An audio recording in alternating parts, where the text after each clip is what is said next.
নমস্কার বন্ধুরা, সীমার রান্নাঘর। আমি আজকে বানাবো উত্তম।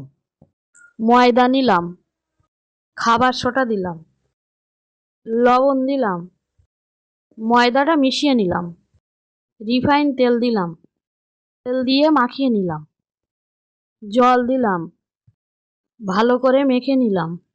ময়দাটা দুটো ভাগে ভাগ করে নিলাম, একটা ভাগ নিয়ে নিলাম, ময়দা দিয়ে বেলে নিলাম, রুটির মতো করে নিলাম, ছুরি দিয়ে লম্বা লম্বা করে কেটে নিলাম, কোনাকুনিভাবে কেটে নিলাম।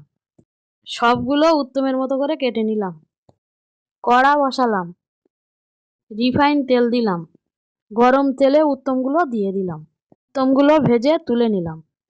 গরম তেলে বাদাম দিলাম, বাদামগুলো ভেজে তুলে নিলাম, উত্তমের সাথে বাদামগুলো মিশিয়ে দিলাম। উত্তম ভাজাটা ভালো লাগলে লাইক, সাবস্ক্রাইব, কমেন্ট, শেয়ার করুন।